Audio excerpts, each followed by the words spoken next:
Good morning students, कैसे हैं आप सभी लोग। आशा करती हूँ कि आप सभी लोग अपने घर में बिल्कुल स्वस्थ होंगे। तो आज जो आपको वर्कशीट मिली है सोशल साइंस की, वो है वर्कशीट 4। ठीक है, और ये आपकी भूगोल से है, ज्योग्राफी के लेसन से है। ज्योग्राफी का पहला लेसन है संसाधन एवं विकास, तो उसी से संबंधित आपकी ये जो वर्कशीट है वो है। तो इस वर्कशीट में हम सबसे पहले पढ़ेंगे संसाधन की परिभाषा यानी कि रिसोर्स की डेफिनेशन, और हम पढ़ेंगे संसाधनों के प्रकार। तो बस दो ही चीज़ें पढ़ेंगे इसमें, संसाधन किसे कहते हैं और संसाधनों के प्रकार। ठीक है, तो सबसे पहले हम इसकी डेफिनेशन देख लेते हैं। अच्छा, मैं इंग्लिश और हिंदी दोनों में ही इस वर्कशीट को आपको समझाऊंगी। तो सबसे पहले हम रिसोर्स की डेफिनेशन देख लेते हैं क्या है। वैसे आप सभी को पता है क्योंकि आप 8th क्लास में भी पढ़ के आए हैं रिसोर्स क्या हो। पर्यावरण में यानी कि प्रकृति में उपलब्ध सभी वस्तुएं जो हमारी आवश्यकताओं को पूरा करती है वो संसाधन कहलाती है। ये आप पढ़ के आए, लेकिन ये 10th क्लास के हिसाब से ये डेफिनेशन अधूरी है। तो हम देख लेते हैं कि अब पूरी डेफिनेशन क्या है इसकी। हमारे पर्यावरण में उपलब्ध प्रत्येक वस्तु जो हमारी आवश्यकताओं को पूरा करने में प्रयुक्त की जा सकती है और जिसको बनाने की प्रौद्योगिकी उपलब्ध है, जो आर्थिक रूप से संभाव्य है और सांस्कृतिक रूप से मान्य है, संसाधन कहलाती है। अब यहाँ पे आपको तीन चीज़ें जो है, तीन शब्द हैं, उन पर ध्यान देने की आवश्यकता है। ये तो आप सबको पता ही है कि वो सभी वस्तुएं जो हमारी आवश्यकताओं को पूरा करती है संसाधन कहलाती है। लेकिन अब वो तीन चीज़ें जो आपको 10th क्लास की डेफिनेशन में ऐड हैं वो कौन सी है। प्रौद्योगिकी उपलब्ध है जिसको बनाने के लिए, ठीक है, आर्थिक रूप से संभाव्य है और सांस्कृतिक रूप से मान्य है। अब प्रौद्योगिकी उपलब्ध है, इसका क्या मतलब है, यानी कि कोई वस्तु संसाधन कब कहलाती है कि अगर हमें प्रकृति से, मान लो हमें धरती के अंदर सोना है, गोल्ड है, तो हमारे पास क्या वो तकनीक उपलब्ध है कि हम खदानें खोद करके और उस गोल्ड को जो है वो निकाल लें और इस्तेमाल में ले आएं। यानी कि क्या हमारे पास टेक्नोलॉजी है उस रिसोर्स को प्राप्त करने की। ठीक है, टेक्नोलॉजी तो पहला है। दूसरा है आर्थिक रूप से संभाव्य, यानी कि हमारे पास टेक्नोलॉजी तो है लेकिन हमने उस प्रौद्योगिकी का उपयोग भी किया, यानी कि हमने खदानें खोद करके वो सोना निकाल भी लिया। लेकिन कहीं ऐसा तो नहीं है कि सोने की जो कॉस्ट है वो 50,000 रुपये है और हमने उसको सोने को निकालने के लिए 1,00,000 रुपया लगा दिया, यानी कि हमने वो गोल्ड निकाल भी लिया है, ठीक है, लेकिन हमारी जो लागत आई है उस गोल्ड को निकालने में वो इतनी ज़्यादा आ गई कि उस गोल्ड की वैल्यू उतनी नहीं है। यानी कि हमने 50,000 का गोल्ड निकालने के लिए अगर 1,00,000 रुपये लगा दिए तो फिर वो संसाधन जो है वो हमारे किसी भी काम का नहीं रहेगा। और तीसरा है सांस्कृतिक रूप से मान्य, यानी कि कल्चरली वो एक्सेप्टेबल है या नहीं। जो भी संसाधन हमारे पास है वो क्या सांस्कृतिक रूप से मान्य है या नहीं है। ठीक है, तो तीन चीज़ें हैं कि पर्यावरण में उपलब्ध प्रत्येक वस्तु जो आवश्यकताओं को पूरा करे और जिसको बनाने की प्रौद्योगिकी उपलब्ध हो, आर्थिक रूप से संभाव्य हो और सांस्कृतिक रूप से मान्य हो, संसाधन कहलाती है। अब हम इसकी इंग्लिश में डेफिनेशन देख लेते हैं। Resource and development, everything available in our environment which can be used to satisfy our need, यानी कि जो भी हमारे इन्वायरमेंट में अवेलेबल है जो हमारी नीड्स को सेटिस्फाई करता हो। It is technologically accessible, economically feasible and culturally acceptable, can be term as resource. तो आपको रिसोर्स की डेफिनेशन जो है वो समझ में आ गई होगी। अब हम टाइप्स ऑफ रिसोर्स देख लेते हैं कि रिसोर्स जो है वो कितने प्रकार के होते हैं। तो इसको हमने 4 कैटेगरी में डिवाइड किया है। पहले हम इंग्लिश में देख लेते हैं, फिर हिंदी में देख लेंगे। On the basis of origin, यानी कि उत्पत्ति के आधार पर। सेकंड देख लेते हैं हम, on the basis of exhaustibility. Third है on the basis of ownership, यानी कि स्वामित्व के आधार पर। फोर्थ है on the basis of the status of development, विकास के आधार पर। तो एक एक करके अब हम इनको समझ लेते हैं। तो पहले हम हिंदी में देखते हैं संसाधनों के प्रकार उत्पत्ति के आधार पर। उत्पत्ति का मतलब है कि हमको ये संसाधन प्रकृति में किस फॉर्म में मिले हैं। ये 2 प्रकार के हैं, जैव संसाधन तथा अजैव संसाधन। यहाँ पे देखते हैं उत्पत्ति के आधार पर जैव संसाधन तथा अजैव। अब जैव को आप बायोटिक कहते हो और अजैव को एबायोटिक कहते हो। जैव संसाधन ऐसे संसाधन जो हमें जीव मंडल से प्राप्त होते हैं, जिनमें जीवन होता है, उनको जैव संसाधन कहते हैं, जैसे मनुष्य और प्राणी जगत। अजैव संसाधन वे सभी संसाधन जो निर्जीव वस्तुओं से बने होते हैं उन्हें अजैव संसाधन कहते हैं। आप सिंपली समझ गए होंगे, जिनमें जान होती है वो जैव हैं और जो निर्जीव हैं वो अजैव हैं। बायोटिक और एबायोटिक इनको कहा जाता है इंग्लिश में। अब है समाप्यता के आधार पर। समाप्यता यानी कि जो समाप्त होने वाले संसाधन हैं, ये दो तरह के होते हैं, नवीकरणीय योग्य संसाधन और अनवीकरणीय संसाधन। अब नवीकरणीय संसाधन कौन से होते हैं, यहाँ पे थोड़ा सा क्लियर दिख रहा है। वे संसाधन जिन्हें विभिन्न भौतिक, रासायनिक अथवा यांत्रिक प्रक्रियाओं द्वारा पुनः उपयोगी बनाया जा सकता है, वे संसाधन नवीकरणीय योग्य संसाधन कहलाते हैं, जिनका हम बार बार प्रयोग कर सकते हैं। ठीक है, जैसे वायु, जल आदि। अब आपको पता है कि पानी जो है वो एक नवीकरणीय संसाधन है। क्यों? क्योंकि अगर पानी दूषित भी हो जाता है तो इसको साफ करके, प्यूरिफाई करके हम दोबारा से इस्तेमाल कर लेते हैं। ठीक है, नवीकरणीय के बाद दूसरा संसाधन जो था वो था अनवीकरणीय संसाधन। वे संसाधन जिन्हें एक बार उपयोग में लाने के बाद पुनः उपयोग में नहीं लाया जा सकता, इनका निर्माण एवं विकास एक लंबे भूवैज्ञानिक अंतराल में हुआ है, इन्हें अनवीकरणीय संसाधन कहते हैं, जैसे खनिज। अब आप सभी जानते हैं कि खनिज संसाधन और जीवाश्म ईंधन जो हैं वो इसके उदाहरण हैं। क्यों? क्योंकि इनको बनने में बहुत ही लंबा समय लगता है, बहुत ही बड़े भूवैज्ञानिक अंतराल के बाद जो है इनका निर्माण होता है।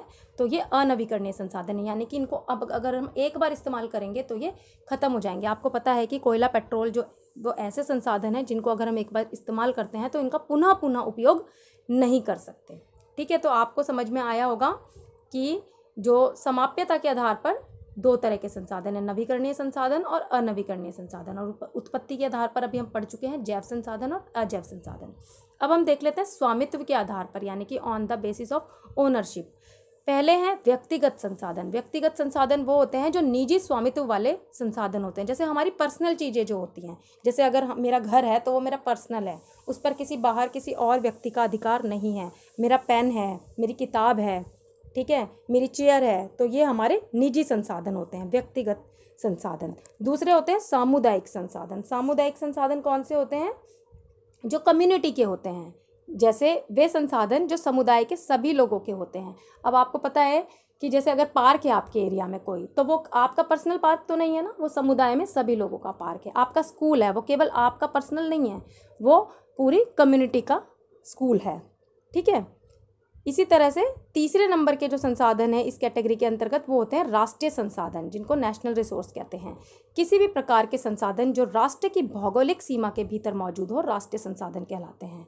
राष्ट्र की भौगोलिक सीमा यानी कि अब आपको पता है हम भारत में रहते हैं, भारत के अंदर यानी कि भारत की जो अंतर्राष्ट्रीय बाउंड्री है, सीमा रेखा है, उसके अंतर्गत जितने भी संसाधन हैं वो पूरे देश के संसाधन हैं। ठीक है, जैसे खदान, यानी कि अगर कोयले की खान है, तांबे की खान है, जीवाश्म ईंधन कहीं से निकाले जा रहे हैं, या नदी है जैसे गंगा नदी है, ठीक है, यमुना नदी है, तो ये किसी ना तो एक व्यक्ति की है ना किसी एक समुदाय की है, ये पूरे राष्ट्र की है, यानी कि पूरे देश की है। इसी कैटेगरी में चौथे संसाधन जो है वो है अंतर्राष्ट्रीय संसाधन। इसमें क्लियर नहीं है तो मैं दूसरी आपको, अंतर्राष्ट्रीय संसाधन, इंटरनेशनल रिसोर्सेज इनको कहा जाता है।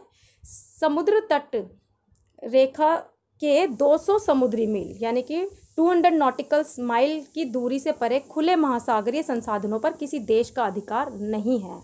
यह अंतर्राष्ट्रीय संगठनों की निगरानी में है, इन्हें अंतर्राष्ट्रीय संसाधन कहते हैं। अब मैं आपको समझा, किसी भी देश की समुद्री सीमा से लगा हुआ जो 200 समुद्री मील तक का हिस्सा होता है वो उसके देश की सीमाओं के अंतर्गत ही आता है, यानी कि उस क्षेत्र से वो कोई भी व्यापारिक एक्टिविटी जो है, गतिविधि है, वो कर सकते हैं, यानी कि मछलियाँ वगैरह पकड़ सकते हैं। लेकिन 200 समुद्री मील के बाद का जो क्षेत्र हो जाता है उस पर किसी भी देश का अधिकार नहीं होता, तो वो अंतर्राष्ट्रीय संसाधन कहलाते हैं, यानी कि इंटरनेशनल रिसोर्सेज। उन पर किसी भी एक देश का प्रभुत्व नहीं होता है। ठीक है, तो आपको समझ में आ गया होगा कि अभी हमने कौन से संसाधन पढ़े हैं। हमने पढ़े हैं स्वामित्व के आधार पर। ठीक है, चार होते हैं, व्यक्तिगत, सामुदायिक, राष्ट्रीय और अभी एक और पढ़ा था हमने नीचे, अंतर्राष्ट्रीय। अब हम विकास के स्तर के आधार पर जो संसाधन होते हैं वो, अब ये बहुत इंपॉर्टेंट है, पेपर में यहाँ से क्वेश्चन आ जाता है। इसमें है पहला, इसमें भी 4 कैटेगरी हैं। पहला है संभावी संसाधन, दूसरा है विकसित संसाधन, तीसरा है भंडारित संसाधन और चौथा है संचित कोष। चौथा भी यहाँ पे है। ठीक है, तो अभी हम पहला देख लेते हैं संभावी संसाधन। वे संसाधन जो किसी भी प्रदेश में विद्यमान हैं परंतु उनका उपयोग नहीं किया गया है, संभावी संसाधन कहलाते हैं। अब देखो हमारे देश में बहुत सारे संसाधन हैं, रिसोर्सेज है, तो बहुत सारे रिसोर्सेज का तो हम उपयोग कर रहे हैं, लेकिन इसके बाद भी बहुत सारी संभावनाएं हैं हमारे देश में और उन सभी संसाधनों का हम उपयोग नहीं कर रहे हैं। तो ऐसे संसाधन जिनका हम वर्तमान में अभी उपयोग नहीं कर रहे, संभावी संसाधन कहलाते हैं। अब इसका मैं एक एग्जांपल आपको बताती हूँ। जैसे भारत के पश्चिमी भाग में राजस्थान और गुजरात में पवन ऊर्जा और सौर ऊर्जा की बहुत संभावना है, लेकिन अभी हम वहाँ पर सही ढंग से इनका विकास नहीं हुआ है और इसका उपयोग नहीं कर रहे हैं। ठीक है, तो ये संभावी संसाधन है, हम बाद में इसका इस्तेमाल कर सकते हैं और सही ढंग से अगर हम इसको इस्तेमाल में लाएं तो अपार संभावनाएं हैं। दूसरा है विकसित संसाधन, यानी कि डेवलप, इसको कहा जाता है डेवलप रिसोर्स। ये वे संसाधन है जिनका उपयोग की गुणवत्ता और मात्रा निर्धारित की जा चुकी है, यानी कि इनका सर्वेक्षण किया जा चुका है कि ये कितने उपयोगी हैं और इनकी क्वालिटी वाइज भी इनका सर्वे हो चुका है। ठीक है, तो ये है विकसित संसाधन। फिर है भंडारित संसाधन। भंडारित संसाधनों को स्टॉक भी कहा जाता है, ये स्टॉक के रूप में है। पर्यावरण में उपलब्ध वे संसाधन जो प्रौद्योगिकी के अभाव में मानव की पहुंच से बाहर हैं, भंडारित संसाधन कहलाते हैं। अब पहुंच से बाहर है, यानी कि क्यों पहुंच से बाहर है? क्योंकि उपयुक्त प्रौद्योगिकी टेक्नोलॉजी का अभाव है, इसीलिए। अब यहाँ पे मैं आपको एक एग्जांपल देती हूँ। जो पानी है, जल, यानी कि वो दो गैसों हाइड्रोजन और ऑक्सीजन के यौगिक से बना हुआ है। हाइड्रोजन क्या है? ऊर्जा का स्रोत बन सकता है, लेकिन अभी क्या है कि हमारे पास इसकी टेक्नोलॉजी नहीं है, तो इसीलिए ये है संसाधन जो है वो स्टॉक में है, भंडार में है, लेकिन टेक्नोलॉजी के अभाव में अभी हमारी पहुंच से बाहर है। इसी कैटेगरी के अंतर्गत जो चौथी कैटेगरी आती है वो है संचित संसाधन। संचित संसाधन को रिजर्व रिसोर्स कहा जाता है। ये वे संसाधन है, वैसे ये संचित जो है ना, जो रिजर्व हैं, ये भी स्टॉक के अंतर्गत ही आते हैं, भंडार का ही हिस्सा है। ये वे संसाधन है जिन्हें अभी तकनीकी ज्ञान के उपयोग से प्रयोग में लाया जा सकता है, लेकिन अभी इनका उपयोग शुरू नहीं हुआ है और सीमित पैमाने पर इसका उपयोग किया जा सकता है।